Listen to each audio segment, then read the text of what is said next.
নবী মায়ার নবীকে এই রবিউল আউয়াল মাসের 12 তারিখে সুবহে সাদেকের সময় 570 খ্রিস্টাব্দে সোমবারের দিনে আমার আল্লাহ রহমত স্বরূপ করে রহমাতাল লিল আলামিন করে প্রেরণ করেছেন। জোরে বলুন সুবহানাল্লাহ।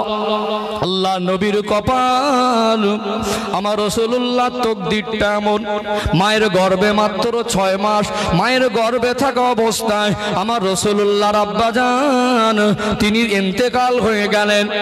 মা খানা মার গর্ভে আসলেন, আব্বা খানা হয়ে গেলেন। নবী আমার এই মাসে রবিউল আউয়াল মাসের 12 তারিখে রহমত স্বরূপ হয়ে দুনিয়া জমিনে তশরিফ আনলেন। 2 সপ্তাহের মতো মা আমেনার কাছে ছিলেন। হ্যান্ড ওভার হয়ে গেল দুধপান করার জন্য আম্মা জান হযরতে হালিমাতুস সাদিয়া রাদিয়াল্লাহু আনহার কাছে দেওয়া হলো। আমার আপনার দয়ার নবী সাইয়্যিদুল মুরসালিন রাহমাতাল লিল আলামিন আমার রাসূলুল্লাহর জীবনের শৈশবকালে 4টে বছর মা হালিমাতুস সাদিয়ার কাছে অতিবাহিত হলো।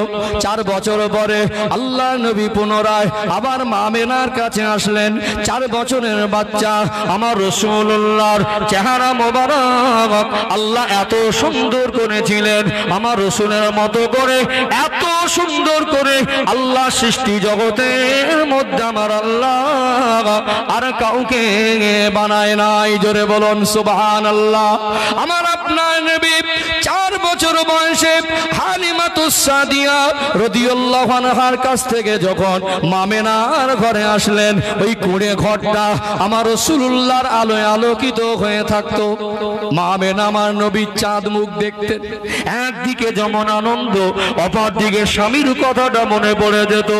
আমার এই কুঁড়ে ঘর আলো করে আল্লাহর প্রিয় হাবিব দয়ার নবীকে আমার আল্লাহ প্রেরণ করেছেন।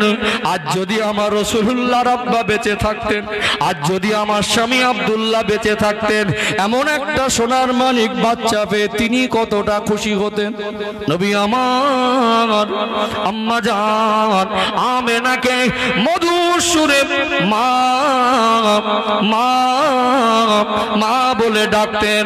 মা আমেনা বলতেন বাচ্চারা মাকে মা বলে ডাকে। আমার রাসূলুল্লাহর মা বলা ডাকের ভিতরে যেন আলাদা একটা তৃপ্তি হয়। আল্লাহ নবী যেন কুড়ে ঘরটা আলো করে রাখেন। আস্তে আস্তে বড় হচ্ছেন। 5 বছর এভারেজ বয়স হয়ে গেল, 6 বছরের মতো বয়স হয়ে গেল। মক্কা ছোট ছোট বাচ্চারা খেলাধুলায় মশগুল হয়। নবী আমার তাদের সঙ্গে কিছুক্ষণ খেলায় কথায় মশগুল হয়। সূর্যাস্তমিত পূর্ব মুহূর্ত সন্ধ্যা ঘনিয়ে আসার কিছুটা আগে আল্লাহ নবী দেখেন ছোট ছোট বাচ্চাগুলা ধুলাবালি মেখে খেলায় মশগুল।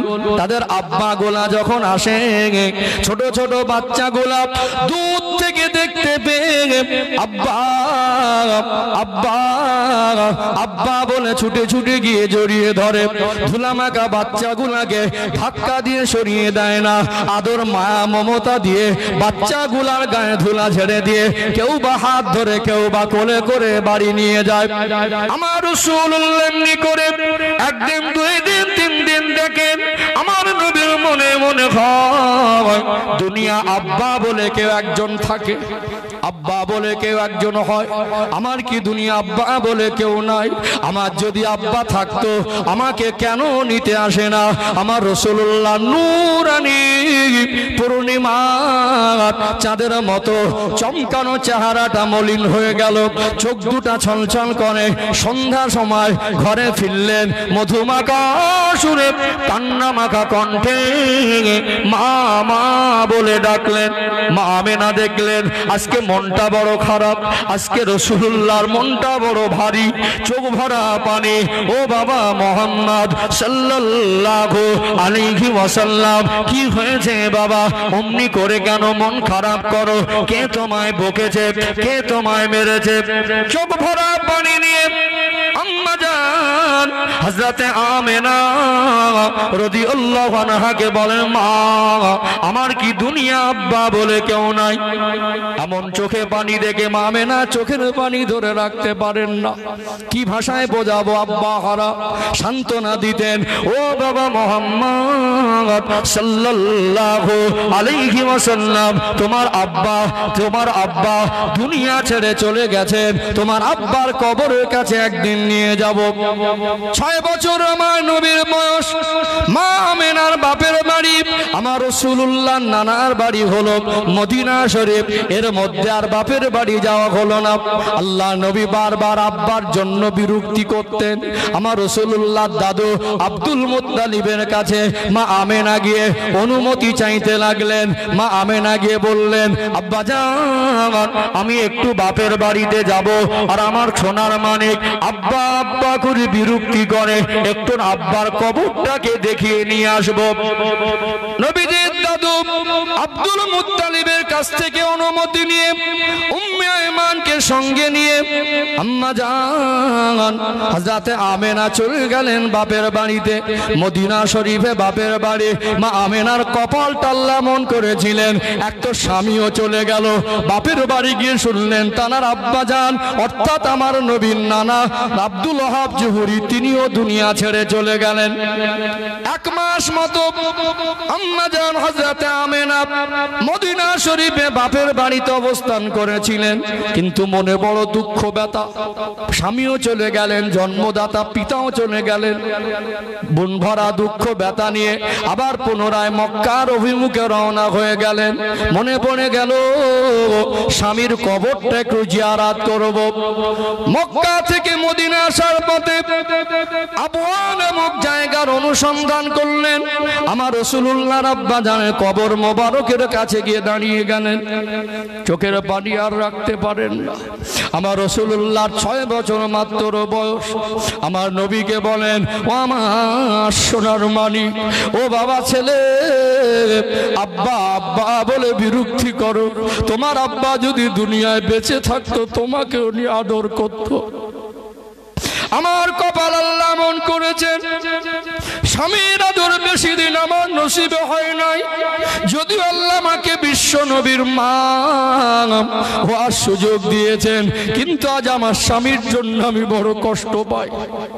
কবরের ধারে দাঁড়িয়ে দাঁড়িয়ে ডুকরে ডুকরে কাঁদে আমার রাসূলুল্লাহ।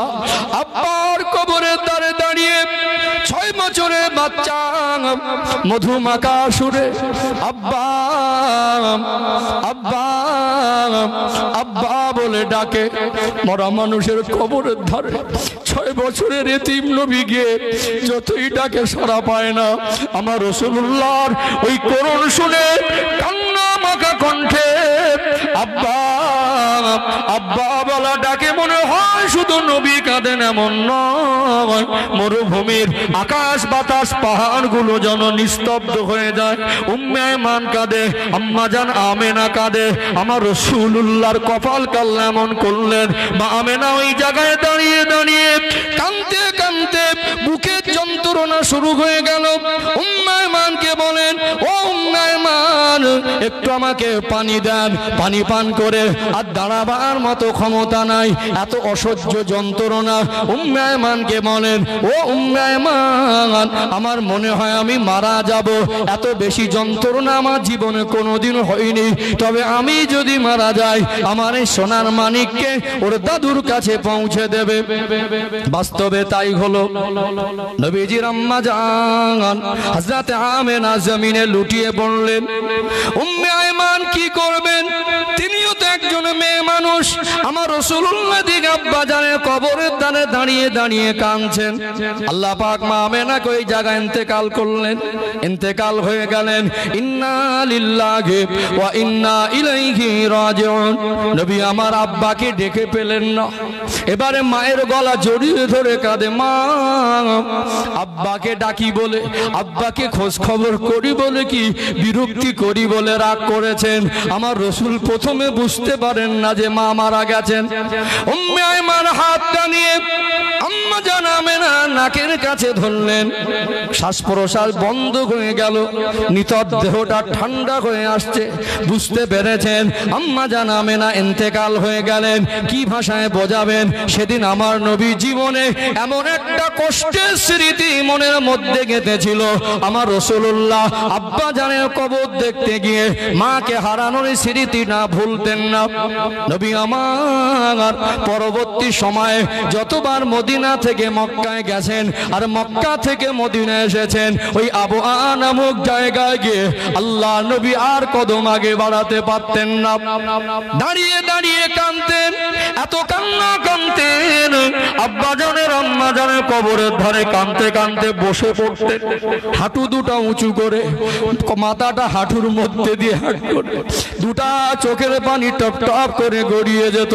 সাহাবায়ে কেরামরা দেখতেন আল্লাহ নবীকে কাঁদতে দেখেছি, কিন্তু নবীজির আব্বা আম্মার কবরের ধারে দাঁড়িয়ে দাঁড়িয়ে এমন করে কাঁদেন, এমন করে তো কাঁদতে দেখি না।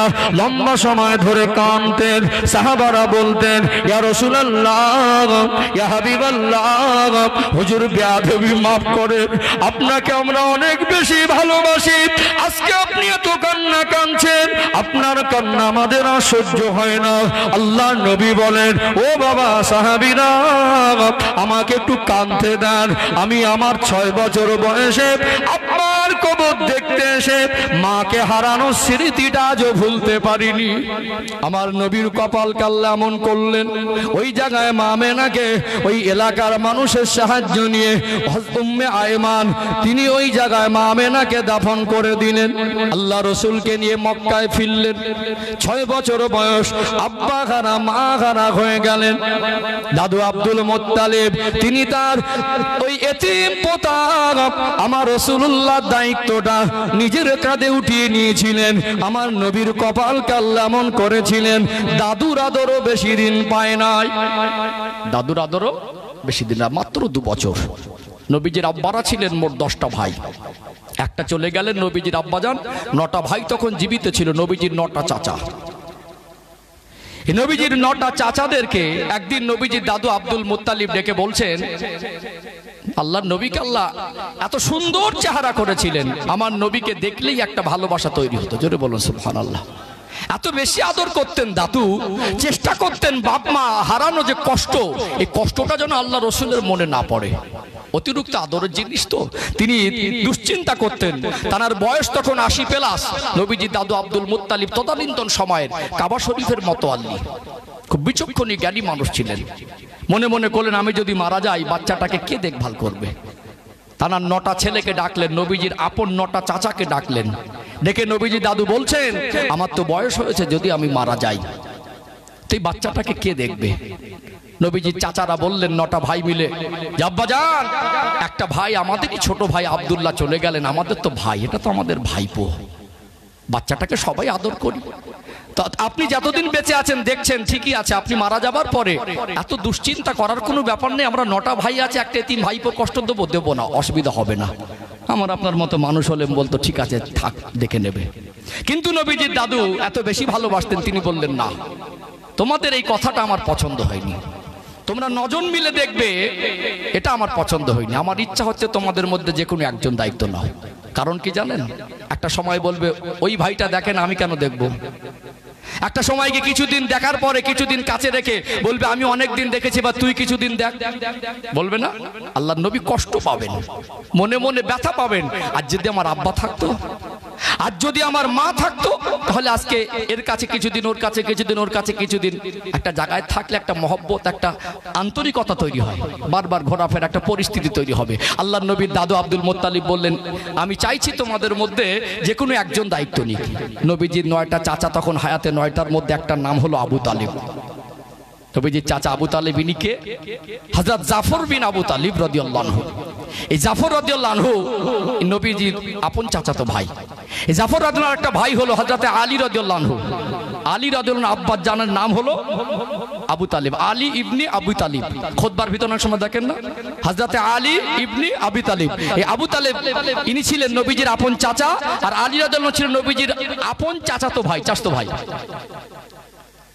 আলী রাদিয়াল্লাহু আব্বাজান আবু তালেব বলল, আব্বাজান আপনি যখন চাইছেন যে কোনো একজনই দায়িত্ব নেই, তো এই এতিম ভাইপোটার দায়িত্ব আমি নিয়ে নেব, আর কোনো ভাইকে দেখার প্রয়োজন হবে না। আমি আপনার সঙ্গে কথা দিলাম এই বাচ্চাটার দায়িত্ব আপনি যতদিন বেঁচে আছেন আপনার কাছে থাকছে, তারপরে আপনি মারা গেলেও দায়িত্বটা আমি পালন করব। ঠিক 8 বছর বয়স আমার রসুলের, দাদু চলে গেলেন। 8 বছর বয়স থেকে নবীজি চলে গেলেন চাচা আবু তালেবের কাছে। আল্লাহ নবীর যখন বয়স হয়ে গেল 50 বছর, কত বছর? 50 বছর। আর তখন নবীজির চাচা আবু তালেব মারা যাচ্ছেন, কলেমা পড়েনি। ক বছরের সম্পর্ক? 50 থেকে 8 বাদ দেন, 42 বছরের সম্পর্ক। কি পরিমাণে 42 বছরের সম্পর্ক ভালোবাসা দিয়েছেন শুনলে অবাক হয়ে যাবেন, কিন্তু কলেমা পড়েননি। ভালোবাসার ঘাটতি ছিল না। এই 42 বছরের ভালোবাসার কথা 42 মিনিট 1 ঘন্টাতে শেষ করা যাবে না। জাস্ট একটা পয়েন্ট তুলে ধরবো। আমি যে বোঝাতে চাইছিলাম, কিছু মানুষের আমাদের সমাজে দেখা যায় দাড়ি রাখবো না বলবে নবীকে ভালোবাসি, সুদ খাচ্ছে বলছে নবীকে ভালোবাসি, ঘুষ খাচ্ছে বলছে নবীকে ভালোবাসি, মানুষকে ঠকাচ্ছে বলছে নবীকে ভালোবাসি, চিটিংবাজি করছে বললে নবীকে ভালোবাসি। আদব বলে কিছু নেই, মানুষকে মানুষ করে মনে করেন, অহংকার করছে বলছে নবীকে ভালোবাসি। কথায় সুন্নাত নেই, লেবাসে সুন্নাত নেই, ছাটকাটে সুন্নাত নেই, খাওয়ায় সুন্নাত নেই, হারাম হালালের বাদ বিচার নেই, সেও বলছে নবীকে ভালোবাসি। তাহলে আপনি জীবনটাকে পরিবর্তন করবেন না, আর শুধু ভালোবাসি বলে জীবন পার করে দিতে তো নাজাত হবে না। নবীজির চাচা তো 42 বছর ধরে আমার রসুলকে ভালোবাসা দিয়েছেন, কিন্তু তার সঙ্গে আমাদের একটা বড় পার্থক্য, তিনি ঈমান আনেননি। কিন্তু তিনি যে ভালোবেসেছেন, ওই ভালোবাসার দাবি দিয়ে কি জান্নাতে যেতে পারবেন? পারবেন না। চলুন, যাতে আমাদের জীবন পরিবর্তন করা সহজ হয়, আমরা যে মুখের দাবি দিয়ে আমাদের জীবনের প্রত্যেকটা দিন হায়াতে জীবন থেকে মাইনাস করে দিচ্ছি, না আমাদের কবরের চিন্তা, না আমাদের আখিরাতের চিন্তা, না রাসূলুল্লাহর শাফাআত সুপারিশি পাওয়ার আশা, এগুলো আমাদের মনে জাগে না। আমরা শুধু মনে করি যে আমরা শুধু ভালোবাসি বললেই পার হয়ে যাব। না, জীবনে যে বাস্তবতা এটাই, জীবনে যে পরিবর্তন দরকার, প্রকৃতি ইসলামের মধ্যে প্রবেশ করা দরকার, আল্লাহ রেজামন্দি হাসিল দরকার, নবীর মহব্বত প্রকৃত পক্ষে দরকার, এটা সমাজকে আমি বোঝাতে চাইছি। আমার ভাষা বুঝতে পারছেন? চলুন, এই যে 42 বছরের সম্পর্ক কি ছিল, লম্বা একটা সময়, 42 বছর ইতিহাস, অন্তত তার এই 42 বছরের ইতিহাসে আল্লাহর নবীর সঙ্গে 42 বছরে ঘটে যাওয়া কয়েকটা ঘটনা তুলে ধরি, কি পরিমাণে ভালোবাসতেন, তাহলে বুঝে যাবেন। আর এখান থেকে এইটুকু পরিষ্কার হবে যে শুধু ভালোবাসলেই জান্নাত হয় না, নবীর কথা মতো চলতে হয়, নবীর ইত্তেবা করতে হয়, নবীর সুন্নাত মানতে হয়, নবীর কথাগুলো মেনে চললেই জান্নাত হয়। কথা না মেনে যতই ভালোবাসি, জান্নাত সহজ হতে পারে না। তবে হ্যাঁ, আল্লাহ আমাদের যদি যারা ঈমান নিয়ে আমরা যেতে পারি, আল্লাহ একদিন না একদিন আমাদের জান্নাত দেবেন, একদিন না একদিন দেবেন। কিন্তু তার সাথে সাথে এই জীবন ক্ষণস্থায়ী, আজ আছে তো কাল নেই। 2 दिन का मेहमान खाना, रब जब बुलाएगा सब कुछ छोड़ के जाना पड़ेगा। गाड़ी बाड़ी बीवी बाच्चा परिवार व्यवसा माल सम्पद चाकरी डिग्री अर्थ जा किछु आमार मने करी शुधु चोखटा बंध होবার अपेक्षा कि आमार বিবি আপনার, বাচ্চা আপনার, সন্তান আপনার। আজ এমন একটা কঠিন দিনে আমরা বসবাস করছি, এমন একটা কঠিন সময় মধ্য থেকে আমরা অতিবাহিত করছি। মানুষ মারা গেলেও আগের দিনে একটা ঘরের শোকের ছায়া থাকতো। কিসের ছায়া? একটা কান্নাকাটির আওয়াজ আসতো, বাড়িটা নিস্তব্ধ হয়ে থাকতো। এখন মানুষ মরে গেছে, জানাজার আধ ঘন্টা বাকি, পাশে কিছু মানুষ দাঁড়িয়ে খিলখিল করে হাসছে। লোকটা মারা যাবার পরে একটা দিন পার হয়নি, ওই বাড়ির ভিতর থেকে নাতি পোতারা বউ মায়েরা খিলখিল করে হাসির আওয়াজ পাওয়া যাচ্ছে। সেই কান্নার দিন আর নেই, মনে করছে বোঝাটা খালি হয়েছে।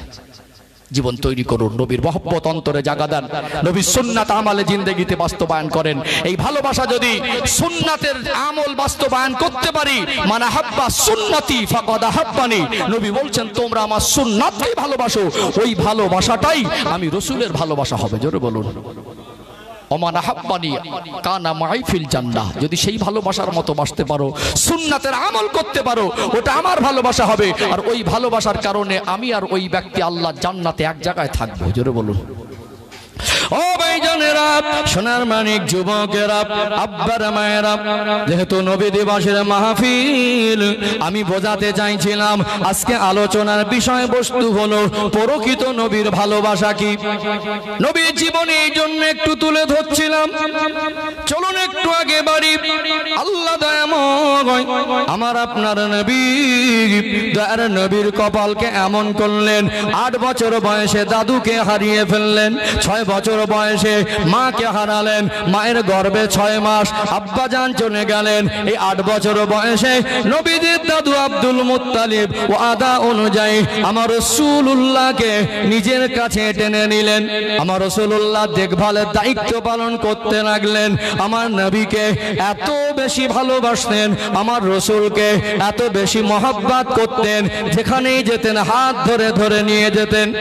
8 বছর বয়স আল্লাহ নবী যখন ঘুমাতেন, নবীজির চাচা আবু তালেবের গলাটা জড়িয়ে ধরে ঘুমাতেন। তিনি কত সৌভাগ্যবান, তার ওই সময় যদিও তিনি ঈমান আনেনি, তার জন্য জান্নাত নয়, তবে ওই সময় তার জীবনের কষ্টের মেহনতের উপার্জন করা পয়সা দিয়ে আল্লাহর প্রিয় হাবিবকে লালন পালন করা, আল্লাহ রসুলকে কিছু খেতে দেওয়া, এটা কত বড় সৌভাগ্যের।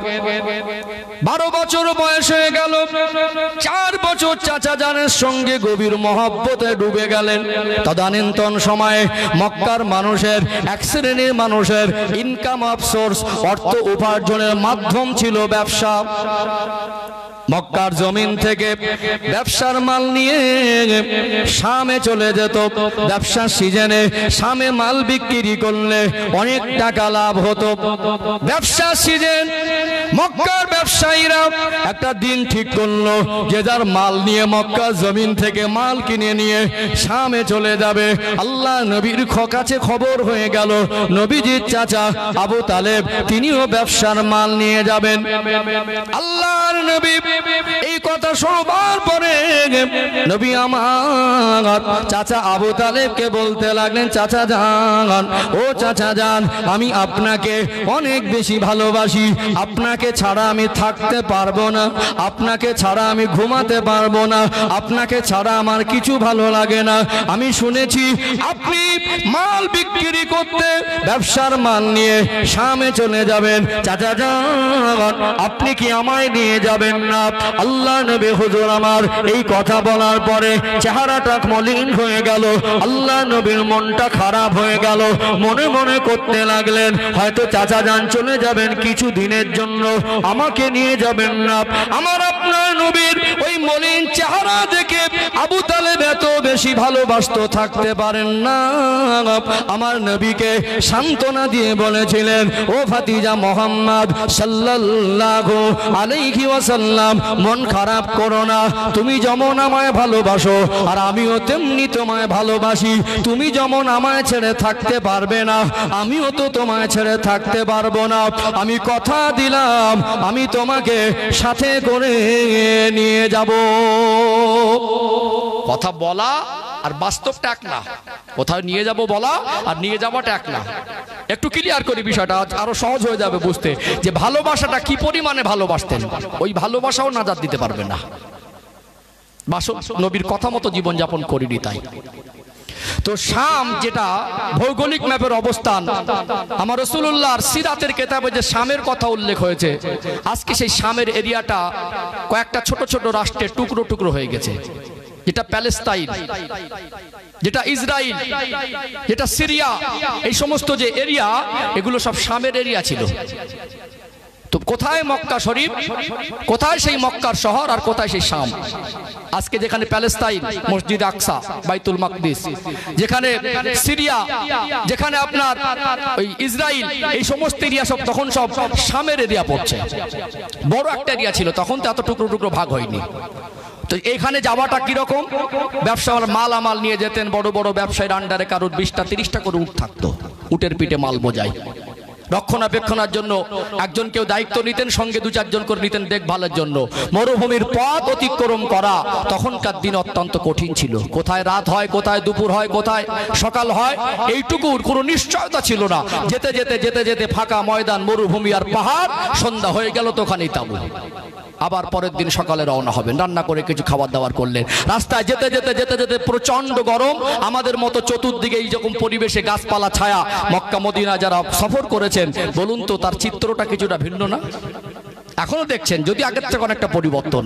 তো সেই সময় কোথাও একটু দুপুরবেলা প্রচন্ড রোদ, একটু ছায়া খুঁজতেন, পথের মধ্যে কোথাও একটু পানির কূপের অনুসন্ধান করতেন। এত নদী নালা পুকুর পুষ্করিত মক্কা মদিনা ওই সমস্ত এরিয়াতে শুধু মরুভূমির পাহাড় এরকম ভাবে দেখা যায় না। আমাদের এখানকার পাটভূমি ওখানকার পরিস্থিতি দুটো সম্পূর্ণ ভিন্ন। তো সেই পরিস্থিতিতে মাঝে মাঝে কি হতো, দেখা যেত যে মরুভূমিতে একটা লোহ হাওয়া বইতো। লোহ হাওয়া মানে মরুভূমির বালু আর গরম হাওয়া মিশ্রিত হয়ে, বালু মিশ্রিত হাওয়া যখন অতিরিক্ত বেগে আসতো, মরুর জাহাজ উট এই প্রাণীটাও চলতে চলতে থেমে গিয়ে বালুর মধ্যে মাথা গুঁজে দিয়ে বসে পড়তো। আজকে দিনে আমাদের বাচ্চাদেরকে কোথাও আমরা নিয়ে গেলে আজকে দিনে সফরটা অনেকটা সহজ হয়ে গেছে। এসি বাসে, ভাড়া করা পার্সোনাল কারে, নিজের ব্যক্তিগত কোনো গাড়িতে, অথবা অল্প সময়ের মধ্যে দূর দূরান্তে আমরা মানে বিমান যোগে যাতায়াত করি না? একটা ছোট বাচ্চা জেদ ধরলে নিয়ে যাওয়া যাবে, কিন্তু তখনকার দিনে ছোট বাচ্চাকে নিয়ে যাওয়াটা মুখে বলার কাজে বাস্তবায়ন করা সমান ছিল না। তো নবীজির চাচা আবু তালেব বলেছিল আমি তোমাকে নিয়ে যাব। বিশ্বাস করুন, আমাদের মতো মানুষ যদি এরকম ব্যবসার মাল নিয়ে বের হতে যায়, আর আমাদের ছোট বাচ্চা 12 বছর বয়স যদি জেদ ধরে, জেদ ধরার একটা জায়গা থাকে, আমরা কোনোদিন প্রশ্রয় দিতাম না, থাকো তোমার জেদ তুমি রাখো। যতই বেশি কান্নাকাটি করতো, যতই বেশি কাঁদুক না কেন, আমার আপনার মতো মানুষ হলে নিয়ে যেতে রাজি হতাম না। কি রাখতে হতাম? এই সফরটা তো সহজ না, আর যাচ্ছি তো একটা কাজে, কোথায় দুপুর হবে, কোথায় সন্ধ্যা হবে, কোথায় রাত হবে, কখনো মরুভূমির লোহ হাওয়া, এটা কঠিন। আমরা এখানে যখন প্রচন্ড গরম হয়, আমাদের তাপমাত্রা 37, 38, 40 ডিগ্রি সেলসিয়াস যখন হয়, তাই আমরা মানে অস্থির হয়ে উঠি, মনে হয় যেন দম যায় অবস্থা। 10 মিনিট কারেন্ট চলে গেলে অস্থির হয়ে যায়। এখানকার টেম্পারেচার মক্কা মদিনার টেম্পারেচার এক না। হাজী সাহেব যারা আছেন দেখেছেন, ওখানে টেম্পারেচার এত উত্তপ্ত পরিবেশ, মাঝে মাঝে এত উত্তপ্ত গরম, মানে 40, 45, 46, 47 ডিগ্রি পর্যন্ত মাঝে মাঝে হয়ে যায়। কি গরম! আমাদের এখানে যখন হয় মানে রৌদ্র হয়, কখনো হয়তো আপনি বা খালি পায়ে চলতে পারবেন। মক্কা মদিনায় গিয়ে আমি দেখেছি, প্রচন্ড দুপুরে জোহরের নামাজের সময় আপনি যাবেন, খালি পায়ে ওই রাস্তার উপর থেকে চলার মতো ক্ষমতা আমাদের নেই। এত গরম রাস্তার পিচের রাস্তাটা এত বেশি গরম হয়ে যায়, খালি পায়ে চলার ক্ষমতা আমাদের নেই, দাঁড়াতেই পারবেন না।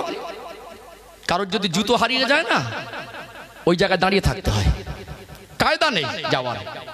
আশেপাশে যদি দোকান না পান তো আপনাকে দাঁড়িয়ে থাকতে হবে। ওখানে কি হয়, কিছু কিছু মানুষ হাজিদের খেদমতে ওরা একটা বিপদ মনে করে কেউ নিজের ইচ্ছায় 10-20 জোড়া জুতো কিনে নিয়ে এসে এক সময় যারা জুতোর কারণে হারিয়ে গেছে, ফিরতে পারছে না হোটেলে, তাদেরকে দিয়ে যায়। এরকম একটা গরম পরিবেশে বাচ্চাকে নিয়ে যাওয়া মুখের কথা। আল্লাহ নবীকে ভালোবাসতেন, বলেছিলেন বাবা তোমাকে আমি ছেড়ে যাব না, তুমি মন খারাপ করো না, তোমার এই কষ্টমাখা চেহারাটা আমার ভালো লাগে না। ভালোবাসায় খুঁজছিল, ভালোবাসায় খুঁজছিল না। ও ভাইজানেরা, সোনার মানিক যুবকেরা, আব্বারা মায়েরা, যেদিন সফর শুরু হবে, যেদিন কাফেলা রওনা হবে, সকাল হয়ে গেল, আল্লাহ নবীর মনে আনন্দ।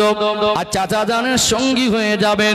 আমার নবীর তো 12 বছর বয়স, চাচা জানের সঙ্গী হয়ে গেলে কতটা কষ্ট হবে ওটা বড় নয়, আনন্দটা বেশি হয়। সকালবেলা ভালো পোশাক পরে চাচা জানের পাশে ঘোরাঘুরি করেন। আর ব্যবসায়ী কাফেলার মানুষেরা তারা আল্লাহর কাবা ঘরের কাছ থেকে সফর শুরু করতেন। সেই সময় সমস্ত ব্যবসায়ীরা তাদের মালামাল নিয়ে উটের পিঠগুলো বোঝাই করে সব এক জায়গায় হয়ে গেল, রওনা হবেন। আল্লাহ নবী হুজুর আমার চাচা জানের পাশে পাশে ঘোরেন। কিছু কিছু ব্যবসায়ী বলতে লাগেন, ও আবু তালেব যেখানেই যাও এই ছোট বাচ্চাকে তুমি সাথে নিয়ে যাও, আজকে ব্যবসার মাল নিয়ে আমরা যাচ্ছি, বলো আজকে কি বাচ্চাটাকে নিয়ে যাবে? আল্লাহ নবীর চাচা জান আবু তালেব বললেন, হ্যাঁ আমি সাথে নিয়ে যাব। বললে তোমার মাথা খারাপ হয়েছে, তুমি একজন জ্ঞানী মানুষ, একজন পাক্কা ব্যবসায়ী, বহুবার তুমি শাম শেষে সফর করেছো, ছোট বাচ্চাকে নিয়ে যাবা কোনো যুক্তি আসতে পারে না, নিয়ে যাওয়াটা কোনো বুদ্ধিমানের কাজ হতে পারে না। আল্লাহ নবী বলেন, চাচা জান আপনি জানো আমাকে রেখে যাবেন না। আল্লাহ নবীকে সান্ত্বনা দিয়ে বলেছিলেন আমি তোমাকে নিয়ে যাব। কাফেলা রওনা হবেন, উটের পিঠে সওয়ার হয়ে গেলেন। আল্লাহ নবীকে বলেন ও বাবা মুহাম্মদ সাল্লাল্লাহু আলাইহি ওয়াসাল্লাম, আপনি উঠে আমার পিছনে বসে আমাকে জড়িয়ে ধরেন। উটটার পিছনে আল্লাহ নবী বসলেন, চাচা আগে বসলেন, উটের লাগামটা ধরে টানে আর উটটা ওঠে না। রাগম্বিত হয়ে গেল, রাগম্বিত হয়ে উটের লাগামটা ধরে টানাটানি করে যখন ওঠে না, ব্যবসায়ী কাফেলার সাথে সঙ্গীরা বলতে লাগলো, আবু জেহেল আবু বলতে লাগলো, আবু তালেব তুমি তো একটা ভুল করছো, একটা ছোট বাচ্চাকে সফরে নিচ্ছ, আবার এই যাবার সময় বাধা, যাবার সময় এটাকে তারা অশুভ মনে করত। আজও আমাদের সমাজে কিছু খারাপ ধারণা আমাদের মধ্যে আছে, কুসংস্কার, কিছু বাজে ধারণা আমরা এখনো বহন করি। মাঝে মাঝে কিছু শব্দ চয়নে আমাদের পরিবর্তন আনা দরকার। এই ছেলেটার লক্ষণ ভালো, এই মেয়েটা বা বৌমাটা লক্ষ্মী, বলে না? এটা ভারতবর্ষ, ভারতবর্ষের ঐতিহ্য। এই দেশের ভিন্ন ভাষাভাষীর মানুষ, ভিন্ন ধর্মাবলম্বীর বসবাস, এটা ভারতবর্ষের সৌন্দর্য। আমার দেশ সংবিধান অধিকার দিয়েছে যে যার ধর্ম ব্যক্তি স্বাধীনতায় পালন করে, কারোর কোনো আপত্তি থাকে না। যদিও আজকে চিত্রটা পাল্টানোর চেষ্টা করছে, তারপরে বলবো শিক্ষিত সমাজ তারা অবশ্যই সম্প্রীতি নিয়ে চলছে আর আগামীতেও চলবে, কোনো চক্রান্তে আমরা পা দেব না। তারপরেও আজকে দুঃখজনক কিছু ঘটনা আমরা দেখতে পাচ্ছি ঘটছে, এর নিষ্পত্তি না হলে আগামী দিন দেশের উন্নতির জায়গায় অবনতি ছাড়া আর অন্য কিছু হবে না। এসব অযোগ্য ব্যক্তিকে ক্ষমতায় বসানোর ফলাফল।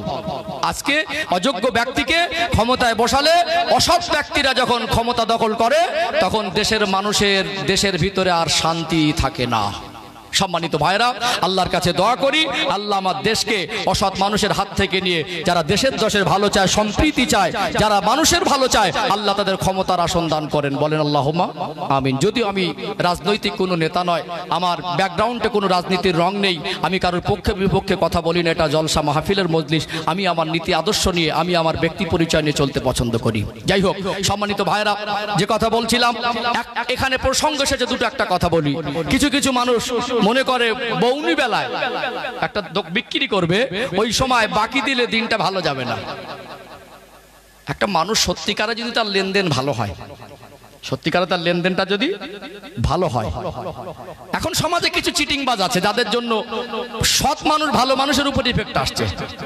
মানুষকে খেয়ে দেবো না, টাকা ধার নেবো, চাইতে আসলে ঝামেলা করব, টাকা ধার নেবার সময় ভালো ব্যবহার করব, দেবার সময় গরম হবো, আছে না কিছু সমাজে চিটিংবাজ, ধোকাবাজ আছে না? ইসলাম বলে আল্লাহ যদি তোমার অর্থ দেয়, রসুলের শিক্ষা, একটা অসহায় মানুষের পাশে তুমি দাঁড়াবে। ইসলাম বলে একজন মানুষ মানুষকে ভালোবাসবে, প্রতিবেশীর সঙ্গে সুসম্পর্ক স্থাপন করবে। যারা প্রতিবেশীর সঙ্গে সুসম্পর্ক রাখে না, আত্মীয়তার সম্পর্ক ছিন্নকারী, আল্লাহ জান্নাতে যাবে না। কখনো আমাদের একে অপরের লেনদেন করতে হয়, কিন্তু শরিয়াত বলছে যখনই কোনো লেনদেন করবে সেটা লিখিত আকারে রাখো। আমরা তো পণ্ডিত, ইসলামের অনুসরণ করি না, নিজেরা বুঝতে চাই। এখন যদি কেউ বলে ভাই তুই আমার কাছ থেকে 3 দফায় বা 4 দফায় তোকে টাকাটা দেবো, 10,000 দে, বা ব্যবসার কোনো চুক্তি হয়, সেখানে লেখাপড়ার কথা তুললে বলে তুই আমাকে অবিশ্বাস করছিস। কিন্তু না, ইসলাম বলছে লেখাপড়া করো। উপকার কি হবে? আপনি একজন ব্যবসায়ী মানুষ, 3 কিস্তি 4 কিস্তিতে লেনদেন করছেন, যদি লেখাপড়া থাকে সন্দেহের জায়গা তৈরি হবে না। খুব ভালোবাসার মানুষ, বিশ্বাসের জায়গা, আস্থার জায়গা, সামান্য একটু ভুল বোঝাবুঝির কারণে ধ্বংস হয়ে যায়। 3 বাদ দিলাম না 4 বাদ দিলাম, কনফিউজ হয়ে যান। এই জন্য শরিয়াত ইসলাম বলেছে লেনদেনের ক্ষেত্রে লেখাপড়া করবে। কেউ যদি লেখাপড়া করে তার সব হবে, আর লেখাপড়াকে কেউ যদি বিরোধী করে সে ইসলামের একটা হুকুমের বিরুদ্ধে গেল। এগুলো আমাদের জানা দরকার আছে না? নেই? আছে না?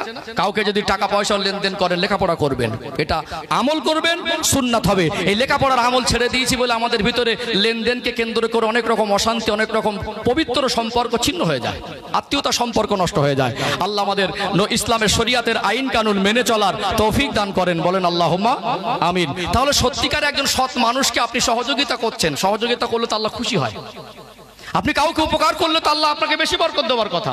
অথচ বলে ভাই এখন বউনি হয়নি, মাথার ধারে ঘাস ঘাস করে নি, সরে যা, একটু পরে আসবি, বলে না? তারপরে বলবেন বাড়ির কিছু হলে অলক্ষণে, কেন বলছেন অলক্ষণে? মানুষের কাউকে দেখে কিছু হলে অলক্ষণে এ লক্ষ্মী ও লক্ষণ, রাম সীতা রাবণ লক্ষণ লক্ষ্মী হিন্দু ভাইদের দেবতাদের নাম। আমরা মিলেমিশে আছি, থাকবো, আমাদের একসঙ্গে বসবাস। তারা দুর্গা পূজা করবে, আমাদের অসুবিধা হবে না। আমরা নবী দিবস করছি, তাদের অসুবিধা হয় না। কথা ঠিক না বেঠিক? অর্থাৎ এখানে মিলেমিশে আছি, থাকবো। তাদের দেবতার নাম তারা জপুক, সেটা তাদের পার্সোনাল ম্যাটার, পার্সোনাল ব্যাপার। আমরা আমাদের আল্লাহ রসুলের আদর্শ নিয়ে হুকুম মেনে চলবে, এটা আমাদের পার্সোনাল ব্যাপার। ধর্ম ব্যক্তি স্বাধীনতা, আমার পার্সোনাল একান্ত নিজের ব্যাপার, কোন ধর্ম মেনে চলবো। অতএব এখানে যে আপনি আমাদের ভারতবর্ষের যে কালচারে বললেন আমার মেয়েটা লক্ষ্মী মেয়ে, কেন বলছেন? আপনি বলুন না, মেয়েটা আসার পরে আল্লাহ সংসারে বরকত দিয়েছে, আমার ছেলেটা ভালো ছেলে, বলুন না আল্লাহ ছেলেটাকে আসার পরে বরকত দিয়েছেন, বলতে পারেন। কিন্তু আমরা ঘুরিয়ে কিছু কিছু শব্দ বলি, কিছু হলে আমরা বলি ওর জন্য হয়েছে। কার জন্য?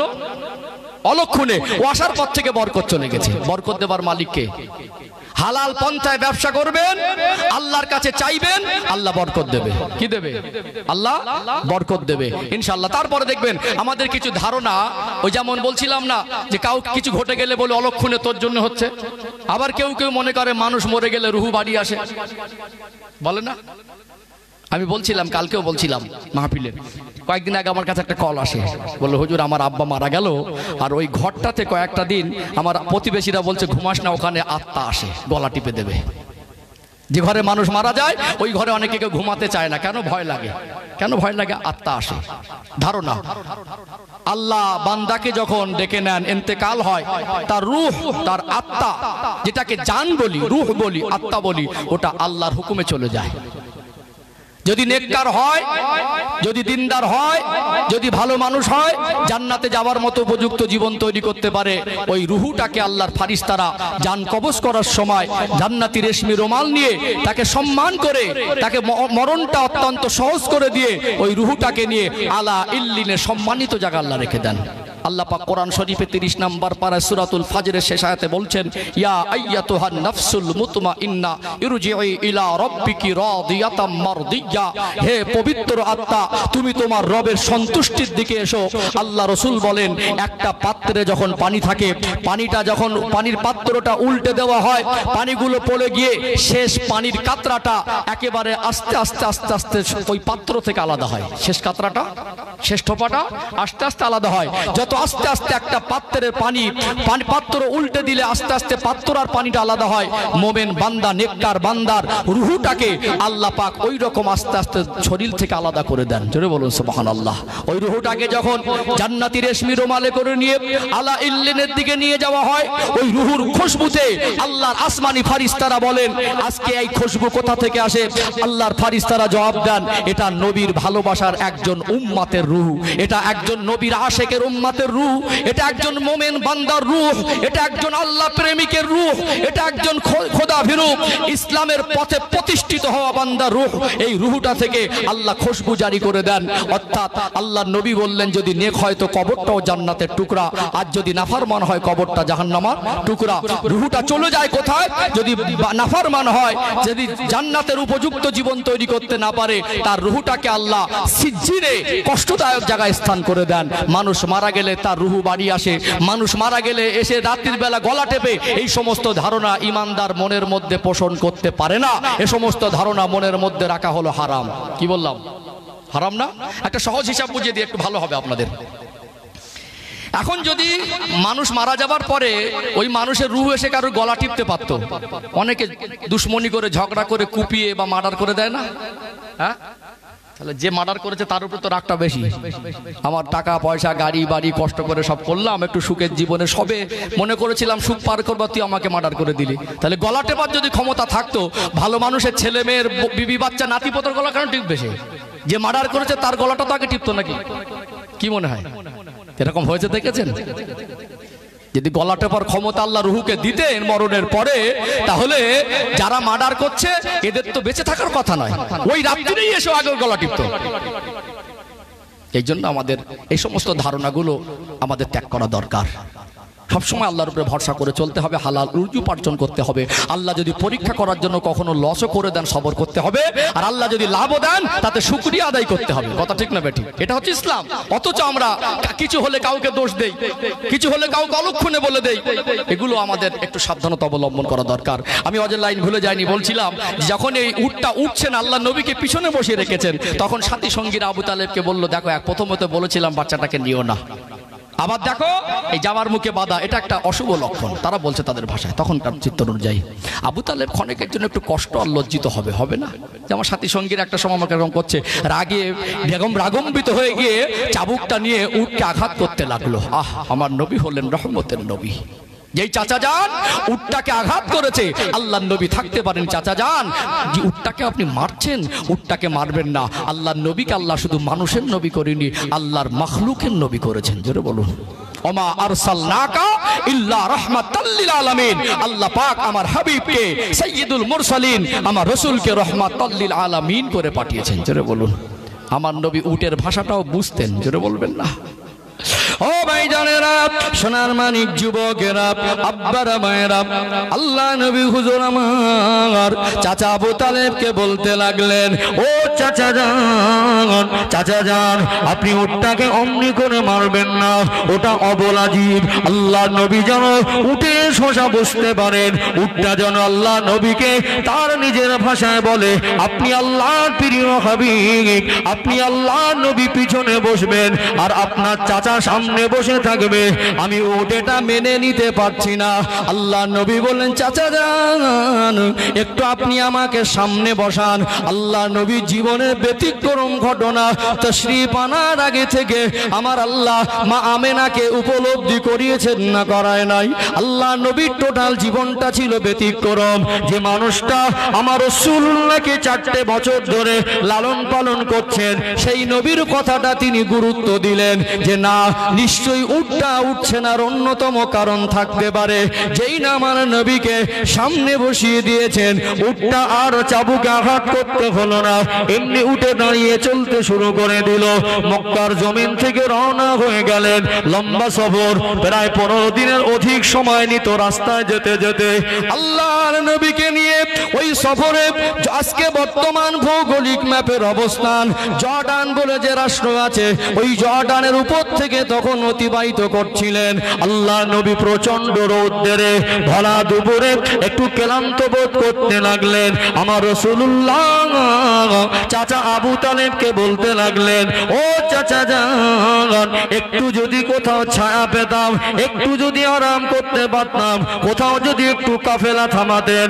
আল্লাহ নবী চাচা যান আর তার সাথে সঙ্গীরা একটু অনুসন্ধান করে একটা গাছ পেলেন। আল্লাহ নবী নেমে প্রখর রৌদ্রে ভরা দুপুরে ওই গাছের তলায় বসে একটু আরাম করেছিলেন। আজকে আমরা যখন লম্বা সফর করি, পায়ে হেঁটে যাই, কষ্টের সফর, কখনো কোথাও একটু বসার জায়গা পেলে একটু তৃপ্তি হয় কি হয় না? নবী আমার ওই গাছের পিছে হেলান দিলেন। আল্লাহ নবীর নূরানি পিঠ মোবারক লাগিয়ে গাছের তলায় বসেছিলেন। ওই গাছটা আল্লাহ নবীকে ছায়া দিয়েছিলেন। আমার রাসূলুল্লাহ ছোঁয়ার বরকতে এটা 2026 সাল জর্ডানের জমিনে ওই রাসূলুল্লাহ ছোঁয়া লাগা গাছটাকে আমার আল্লাহ দয়াময় আজও পর্যন্ত জীবিত জিন্দা রেখে দিয়েছে। জোরে বলেন না সুবহানাল্লাহ। নারে তাকবীর, নারে তাকবীর। খলিশাদি গ্রামবাসী বিন্দু, বিশ্ব নবী দিবস, এ মাহফিলের কমিটি সাহেবানগণ, হিজবুল্লাহ, সিলসিলা হক মুজাদ্দিদে জামান, নারে তাকবীর। ওহ, সেই গাছটা আজও পর্যন্ত জীবিত। 1400 বছরের গাছ আমাদের দেশে আছে? নেই। এটা রাসূলুল্লাহ ছোঁয়ার বরকত। ওই গাছটা আজও সাক্ষী দেয় আল্লাহর নবী 12 বছর বয়সে চাচা জানের সঙ্গে সফর করেছিল। ফেসবুকে মাঝে মাঝে ছবি দেখবেন, একটা বৃহৎ গাছের ছবি, সাহাবী গাছ বলে প্রচার করে। ওখানকার মানুষেরা বলে শাজারাতুন মুবারাকা, এটা বরকতময় গাছ। আল্লাহর নবী হুজুর আমার চাচা জানের সঙ্গী হয়ে শামের পথে রওনা হয়ে গেলেন। পথের মধ্যে একটা খ্রিস্টান পাদ্রী, আগেকার ধর্মীয় কেতাবের তিনি পণ্ডিত ছিলেন, তাওরাত কেতাব ইনজিল কেতাবের পণ্ডিত ছিলেন, যার নাম হলো বুহাইরা। আমার রাসূলুল্লাহ চেহারা মোবারক দেখে দূর থেকে চিনতে পেরে গেলেন। আমার আল্লাহ আমার নবীর চেহারা মোবারককে এত বেশি সুন্দর করেছিলেন। আমার রাসূলুল্লাহ যখন মুস্কে হাসতেন, আমার রাসূলুল্লাহ দাঁত মোবারক গুলো মুক্তার দানার মতো জ্বলতো। জোরে বলুন সুবহানাল্লাহ। আমার রাসূলুল্লাহ যখন তিনি ঘেমে যেতেন, ওই ঘামের ফোঁটাগুলো কপাল মোবারকে পেরেশানি মোবারকে নূরানি এমনি করে নূর চমকাতো, এত বেশি নূরানিয়াত লাগতো। আমার রাসূলুল্লাহ চেহারা মোবারকের ওই ঘামগুলো চেহারার সঙ্গে যেন নূর আর নূর হয়ে যেত। জোরে বলুন সুবহানাল্লাহ। ও ভাইরা বাবাজিরা, ওই বুহাইরা নামক ব্যক্তি দূর থেকে দেখে চিনতে পেরে গেলেন তিনি ছিলেন তাওরাত কিতাবের পণ্ডিত। তিনি পড়েছিলেন আমার রাসূলুল্লাহর ভবিষ্যৎবাণী সম্পর্কে, আমার রাসূলুল্লাহর অবয়ব, আমার রাসূলুল্লাহর চেহারার বর্ণনা, আমার রাসূলুল্লাহর আগমনের ঘটনাটা তার জানা ছিল। আল্লাহ নবীকে দেখে চিনতে পেরে গেলেন, কাফেলাটা থামালেন, আল্লাহ নবীকে দেখে বললেন হে পথিক।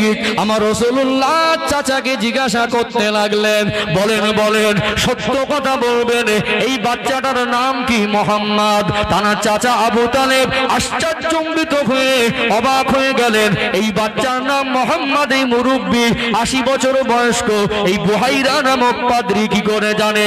বলল আপনি কি করে জানেন? হ্যাঁ আপনি ঠিকই বলেছেন। বললেন এই বাচ্চার নাম যদি মুহাম্মদ সাল্লাল্লাহু আলাইহি সাল্লাম হয়, এই বাচ্চার মায়ের নাম হলো আমেনা আর আব্বার নাম হলো আব্দুল্লাহ।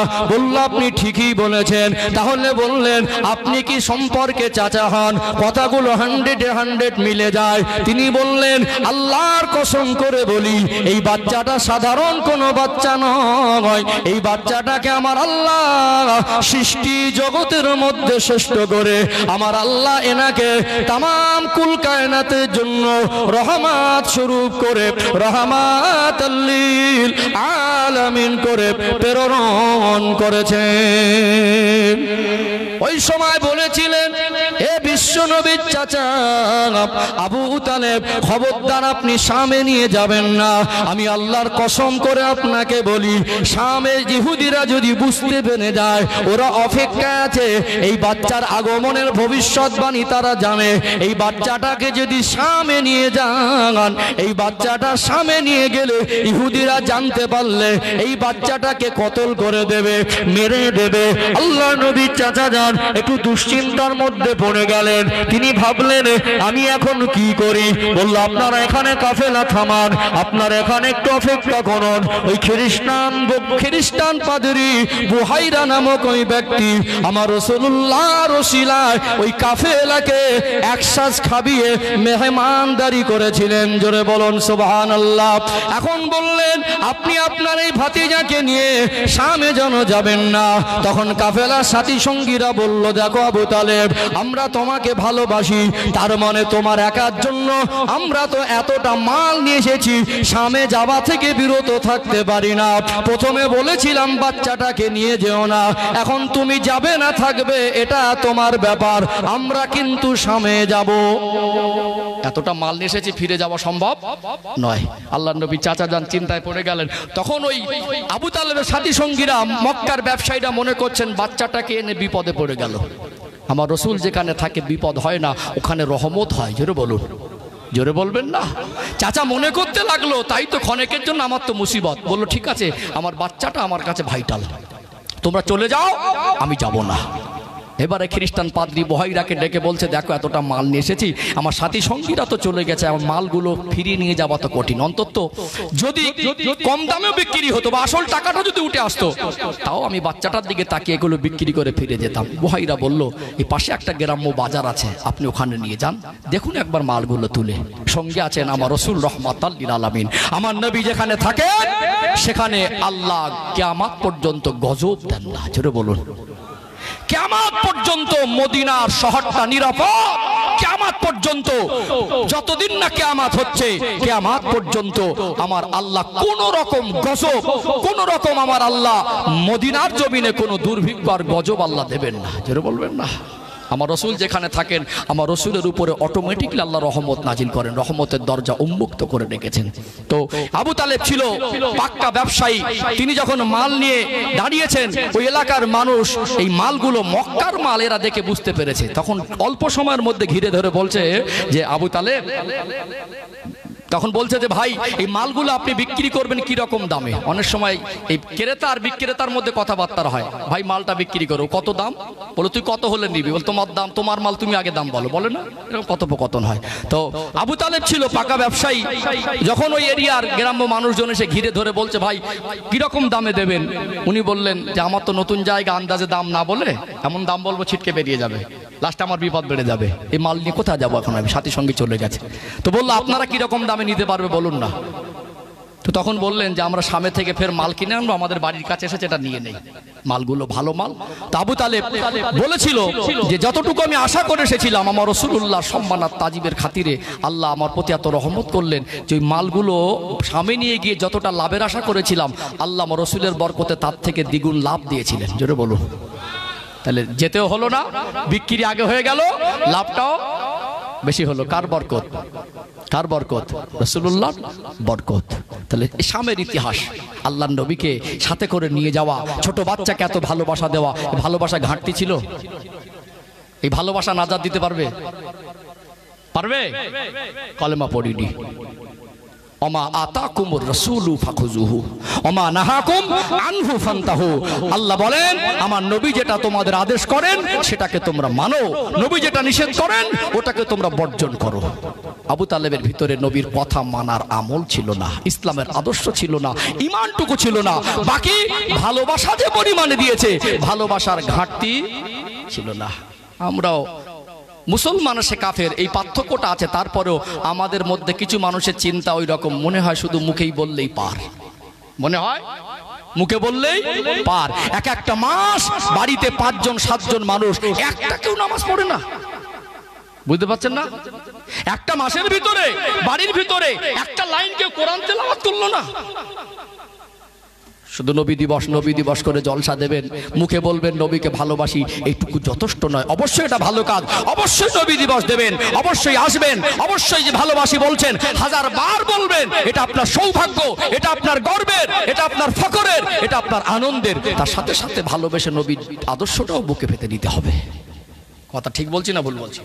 চলুন আরেকটু আগে বাড়ে, আরেকটু ক্লিয়ার হবে ইনশাআল্লাহ। আমি বলছিলাম না 42 বছরের সম্পর্ক, ক বছরের? 42 বছরের। এখন তো 12 বছর পার হতে পারলাম না।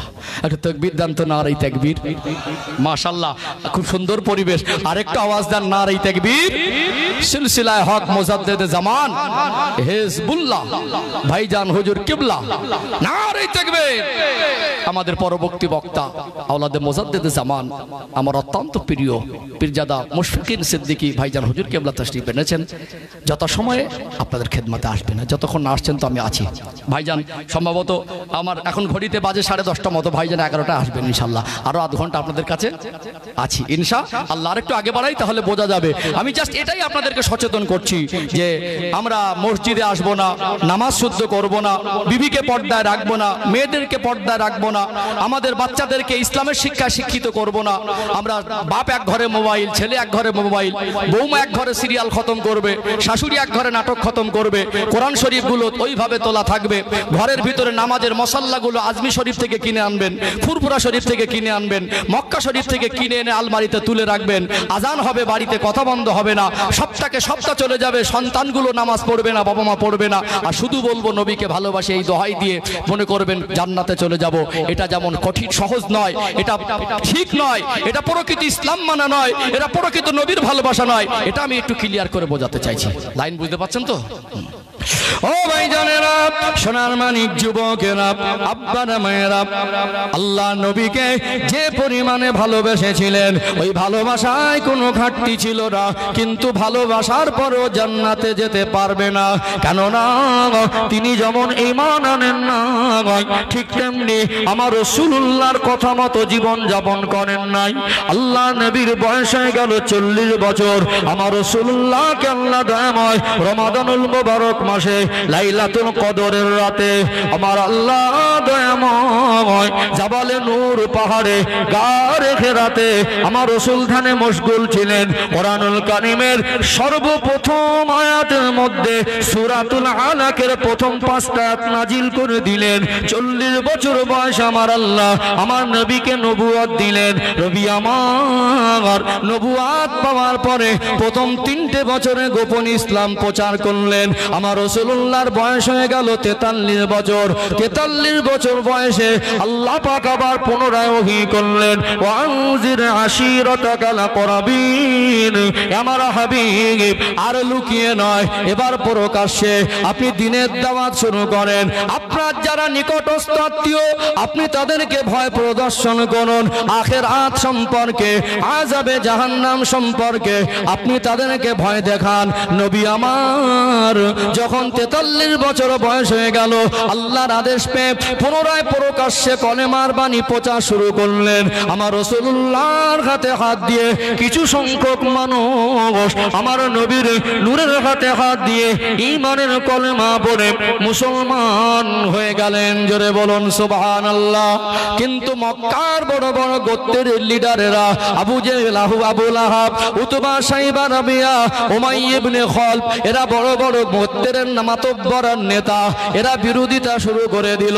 আল্লাহ নবীর পিছনে চরম দুশমনি শুরু করে দিল।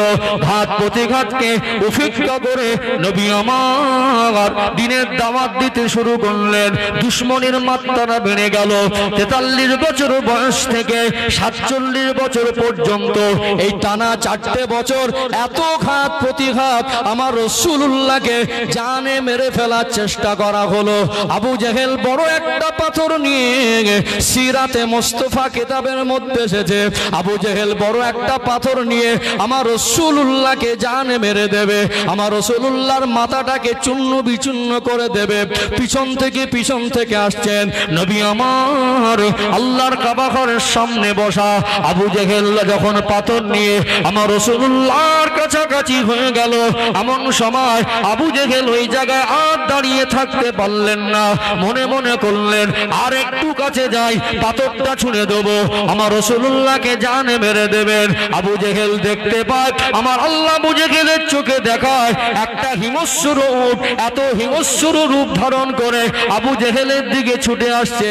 ওই উটের আক্রমণটা তিনি এত ভীত সন্ত্রস্ত হয়ে গেলেন, উটের আক্রমণের ভয়ে পাথরটা ফেলে দিয়ে ছুটে চলে গেল। আমার আল্লাহ দয়াময় আমার রাসূলকে তিনি সব সময় হেফাজত করতেন। জোরে বলুন সুবহানাল্লাহ। সাহাবাদের উপরে জুলুম অত্যাচার হয়, কিছু কিছু সাহাবাকে জানে মেরে ফেলে শহীদ করে দেন। আমার রাসূলুল্লাহ থাকতে পারেন না আমার সামনে, আমার সাহাবাদের উপরে এত বেশি জুলুম অত্যাচার হয় আমি রাসূলুল্লাহ আর সহ্য করতে পারি না।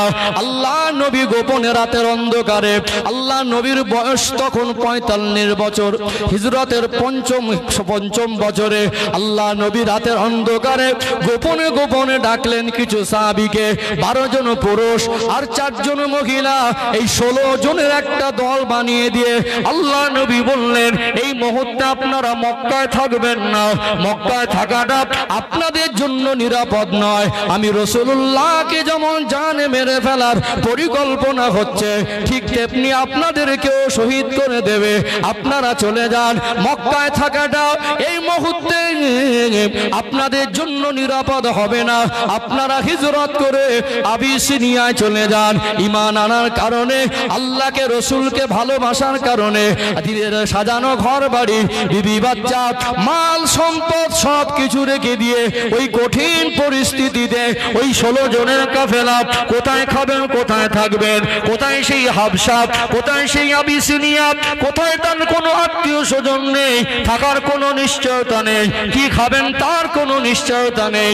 তারপরেও একমাত্র আল্লাহকে আর রসুলকে ভালোবেসে মক্কার জমিন ত্যাগ করে আমার রাসূলুল্লাহর আদেশে হিজরত করে আবিসিনিয়ায় চলে গেল।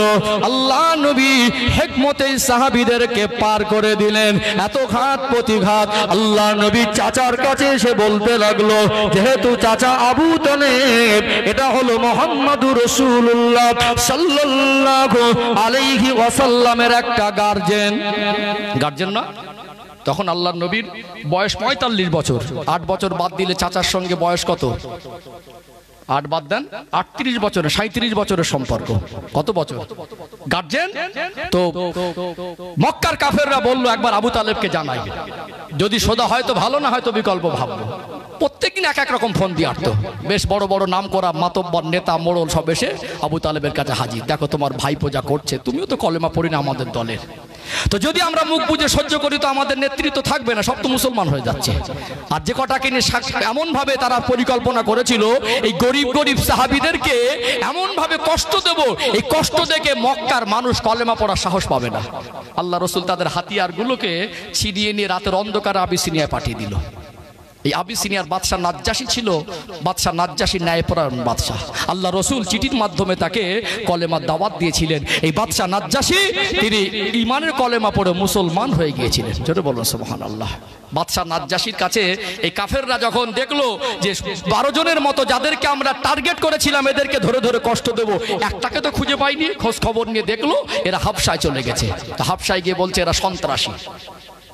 আজকে আমার দেশের কিছু কুখ্যাত মানুষ মুসলমানদের তকমা লাগাচ্ছে না? হ্যাঁ, আজকে দেখুন ভিন্ন রাজ্যে যারা পরিযায়ী শ্রমিক এদেরকে বাংলাদেশি বলে বিভিন্ন রকম অত্যাচার করছে না? এগুলো আবু জেহেলের কিছু চেলাচামটা। আজও আবু জেহেলের কিছু চেলাচামটার আবু জেহেলের চরিত্রও কিছু মানুষের মধ্যে আছে। কথা বুঝতে পারছেন না সম্মানিত ভাইরা? তো অত্যন্ত দুঃখজনক ঘটনা একটা ঘটে গেল গত রাতে। আমাদের পীরজাদা আলহাজ জুনায়েদ সিদ্দিক আল কুরাইশি ভাইজান হুজুর তিনি বাঁকুড়া জেলাতে প্রোগ্রামে গিয়েছিলেন। তানাকেও রাস্তায় কিছু দুষ্কৃতীরা তারা সেখানে হ্যারাসমেন্ট করেছে, বিভিন্ন রকম অকথ্য ভাষায় কথাবার্তা বলেছেন। অর্থাৎ এই শান্ত বাংলা, এই বাংলার শান্তি যাতে বজায় থাকে, আমার এই পশ্চিম বাংলার মাননীয় মুখ্যমন্ত্রী এবং তার সাথে সাথে যারা পুলিশ প্রশাসনের দায়িত্বে আছে, আমি আমার জায়গা থেকে এতটুকু বলবো, ধর্ম যার ব্যক্তিগত স্বাধীনতা, ন্যায় ইনসাফ, সংবিধান অধিকার আমাদের দিয়েছে।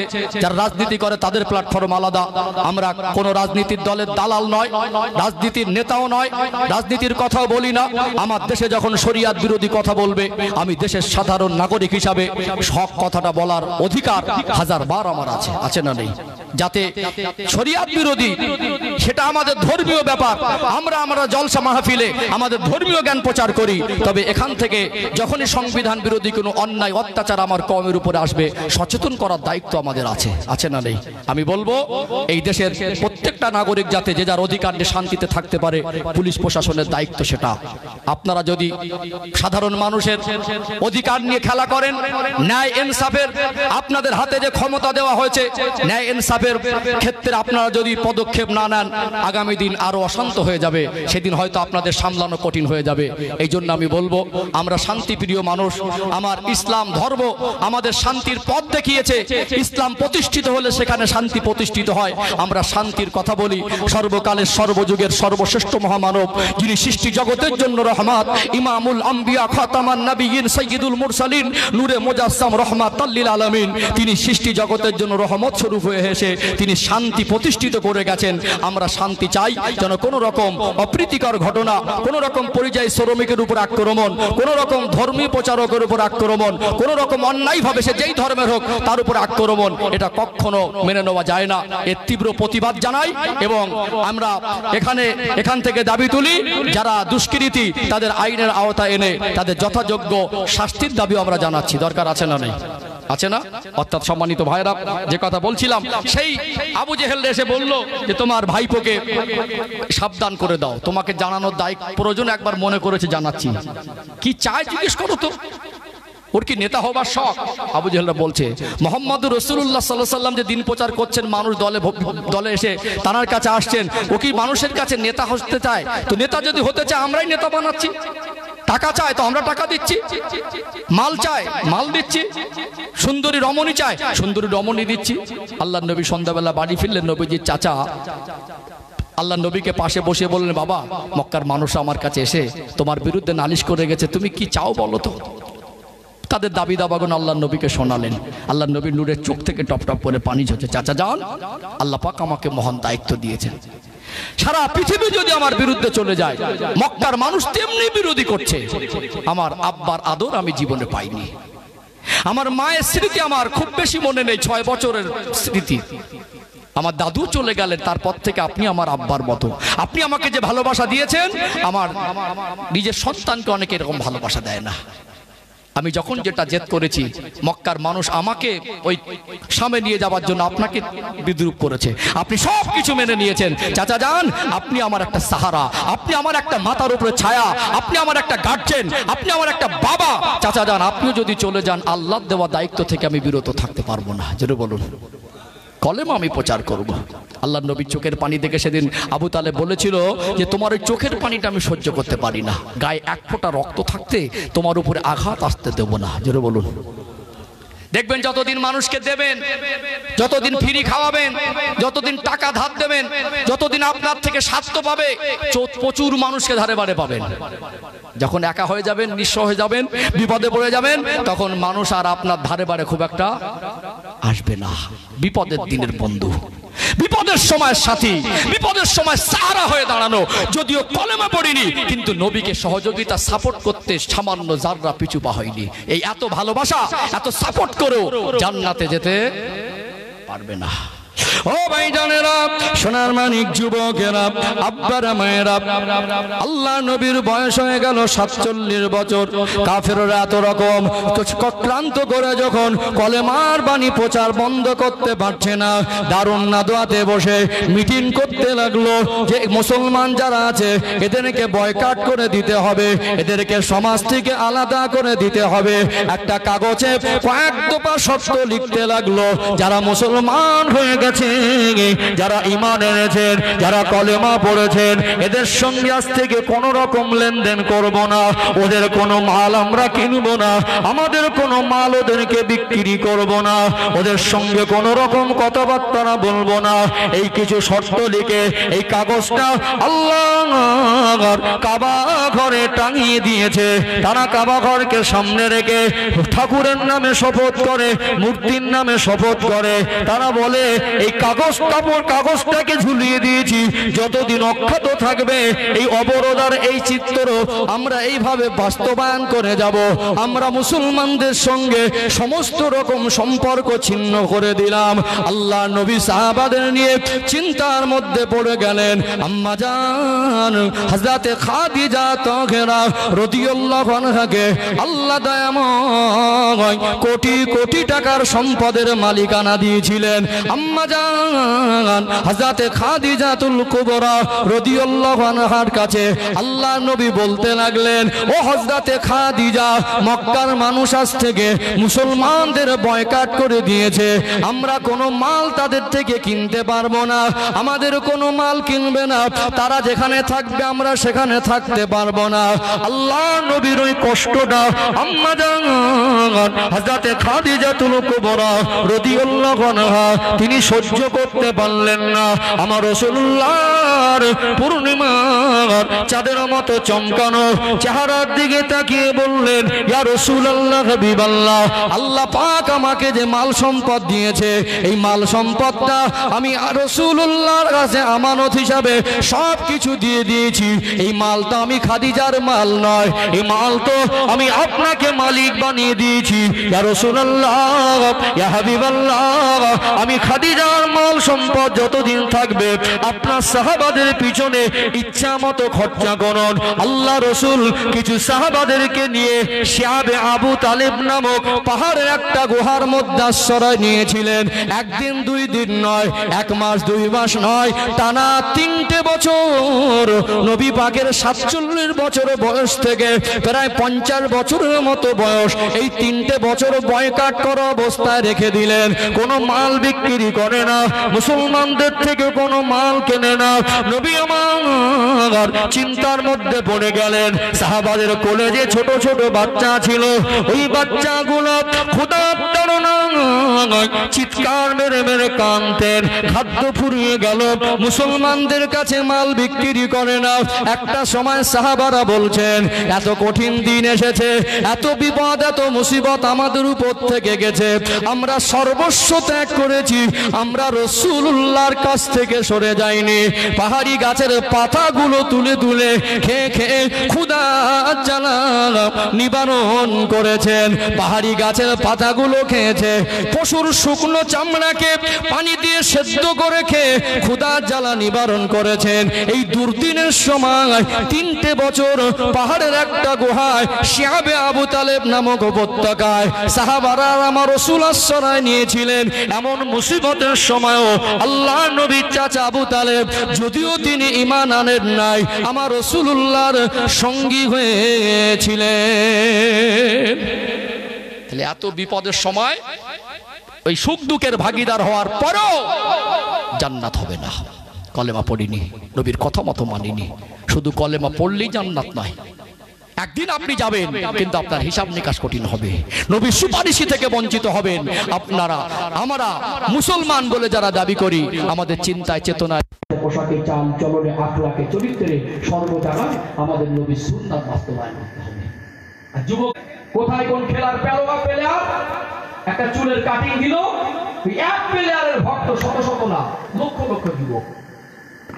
একটা রুচিবোধ থাকে, শ্রেষ্ঠ নবীর উম্মতের একটা ছাটকাট আলাদা হবে, চালচলন আলাদা হবে, আদর্শ আলাদা হবে।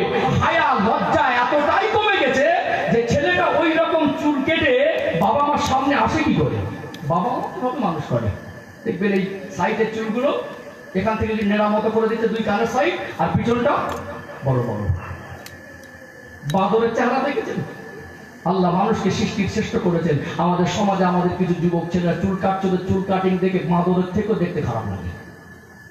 বিশেষ নবীর উম্মাহ, তোমার আদর্শ হবে রাসূলুল্লাহর মতো। অন্য কাউকে অনুসরণ করা, অন্য কাউকে ফলো করা, অন্যের ছাটকাট বাস্তবায়ন করা, তুমি এটাই প্রমাণ করেছো, সমাজকে এটাই বার্তারা দিয়েছো যে আমার রাসূলুল্লাহ সুন্নাতের আদর্শ থেকে ওই নেতাটা তোমার কাছে বড়। ইদানিং আবার কিছু ভাইরা দাড়ি রাখছে। আগে যদি দাড়ি রাখার কথা বলা হতো, অনেকে বলে চুল কাট, কি বলে চুল কাট। অনেকে আবার স্ত্রীর ভয়ে দাড়ি রাখে না, অনেকে মানে বাড়ি রাগ করবে তাই জন্য দাড়ি রাখে না। অনেকে আবার মনে করে এখন জোয়ান মানুষ দাড়ি রাখার সময় হয়নি। আবার ইদানিং দেখছি মাশাআল্লাহ দাড়ি রাখছে, দাড়ি রাখতে রাখতে আবার কাটিংটা পাল্টে ফেলেছে। এই সাইড থেকে ছোট ছোট ছোট ছোট করে এসে এই জায়গা একটু বড়। এটা কি কাটিং? এটা একটা খেলোয়াড়ের কাটিং। মোবাইলে একটা খেলোয়াড় ছবি দেখলেন, যার ভিতরে কোনো নবীর আদর্শ নেই, ইসলামের ছায়াতলে আসেনি, বরং একটা সময় দেখা যায় যখন কোনো দেশের ক্ষেত্রে কোনো বড় একটা অপ্রীতিকর ঘটনা ঘটে, বরং মুসলিম বিদ্বেষী কোনো চিন্তা ভাবনা তার মুখ থেকে শোনা যায়, মুসলিম বিদ্বেষী কথাবার্তা তার মুখ থেকে ওঠে। আপনার হায়া লজ্জা এতটা কমে গেছে, আপনি এতটা নিখুঁত, একদম নিখুঁত সলিড নির্লজ্জতার পরিচয় দিচ্ছেন, আপনার রাসূলের আদর্শ ছেড়ে দিয়ে আপনি তার শর্টকাট নিয়ে ঘুরছেন। একটু লজ্জা লাগা দরকার নেই। রাগ করছেন নাকি? রাগ করছেন? আমাদের ভিতর থেকে ইসলামিক আদর্শগুলো কিভাবে আস্তে আস্তে চলে যাচ্ছে, বেহায়াপনার দিকে ডুবে যাচ্ছে। একটা ছেলের বয়স 18 বছর 20 বছর, ওই ছেলেটা কোন মাত্রায় পৌঁছাতে পারে ভাবেন। 18 বছর 20 বছর 22 বছরের ছেলে বাবার সামনে, বড় বোনের সামনে, মায়ের সামনে, বাড়িতে ভাবি আছে, ভাবির সামনে হাফ প্যান্ট পরে ঘুরছে। ভাবতে পারেন কি বলে ঘুরছে? হ্যাঁ বুঝান না, হাফ প্যান্ট। বলবে হুজুর একটু পর্দা বাস করুন। মনে করেন পর্দাটা শুধু মায়েদের। একটা মায়ের চুল ঢাকতে হবে, পায়ের গোড়ালির নিচ পর্যন্ত ঢাকতে হবে, কান ঢাকতে হবে, হাতের কবজি ঢাকতে হবে। এটা একটা মায়ের শত পরিপূর্ণ পর্দা, তার সমস্ত শরীর আবৃত করতে হবে। কিন্তু পুরুষের কি পর্দা নেই? পুরুষের সতর হলো নাভি থেকে নিয়ে হাঁটু পর্যন্ত। একটা মা, একটা 18 বছরের মেয়ে, একটা 22 বছরের কারোর স্ত্রী, সে যদি পেট পিট খুলে ঘোরে, সে যদি হাফ প্যান্ট পরে ঘোরে, সে যতটা অপরাধী শরিয়াতের আইনে, একটা পুরুষ মানুষ, সাবালক ছেলে, তার বয়স যেমনই হোক, সে যদি হাঁটুর উপরে কাপড় পরে বা নাভির নিচে কাপড় পরে, একটা মেয়ে যদি হাফ প্যান্ট পরে ঘোরে আর একটা এক্সাইজ গেঞ্জি পরে ঘোরে, সে যেমন পর্যায়ের অপরাধী। ইসলামের শরিয়াতে একটা সাবালক ছেলে, সে যদি হাফ প্যান্ট পরে ঘোরে, সে সমপরিমাণ অপরাধী। কথা মনে বুঝতে পারছেন না কি? তাহলে হাঁটুর নিচে আপনাকে কাপড় পরতে হবে, ওটা ফরজ। নাভির উপরে আপনাকে কাপড় পরতে হবে, ওটা ফরজ। অথচ আমরা বাবা মা হায়া লজ্জা পরিবারের কারণে নেই। একটা 20 বছরের ছেলে একটা হাফ প্যান্ট যদি পরে ঘরে ঘরে, দেখতে কেমন লাগে? এই চোখ দুটো দিয়ে কিভাবে দেখে? কোথায় হারিয়ে যাচ্ছে আমাদের কৃষ্টি কালচার, আমাদের আদর্শ? আমাদের ঘরের থেকে, আমাদের সন্তানদের জীবন থেকে, আমাদের জীবন থেকে আস্তে আস্তে সুন্নাতগুলো আমরা ছেড়ে ছেড়ে বাদ দিতে ফরজ আঘাত করেছি। নবী দিবসে বসেছেন, এখান থেকে পরিবর্তনের শিক্ষা নেন, এখান থেকে ইসলামের আদর্শ বুকে নেন, এখান থেকে নবীর ভালোবাসি দাবির সাথে সাথে সুন্নাত দিয়ে জীবনটাকে আপডেট আর পরিবর্তন করে নেন। যে ভালোবাসাটা যদি শর্ত অনুযায়ী সুন্নাত তরিকায় হয়, মান আহাব্বানি ফাকাদ আহাব্বাহুল্লাহ, ওটা আল্লাহর ভালোবাসা হয়ে যাবে। প্রকৃত পক্ষে নবীর ভালোবাসা অর্জন করলে ওই ভালোবাসাটা আল্লাহ জান্নাত পর্যন্ত পৌঁছে দেবে। জোরে বলুন। অনেক চাষিবাসী বাবাজি আছেন, জাল টানার কাজ করেন, ঘেরি বেরি করেন, চাষবাস করেন।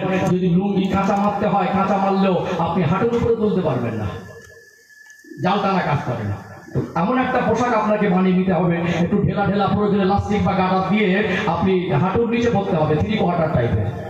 চাষবাসের করেন, কাজের জরুরতে হয়তো পানিতে আপনি নামছেন, লুঙ্গি পরে নামাটা অনেকটা নিরাপদ নয়। কি হয়, যোগ থাকে, বিভিন্ন পোকামাকড় থাকে, একটা কেমন একটা পরিবেশ। আপনি একটা 3 কোয়ার্টার প্যান্ট করলেন, যেখানে কাজের ক্ষেত্রে ওই মুহূর্তে পায়ে একটা লাস্টিক, পানিতে নামলেও হাঁটুর উপরে কাপড়টা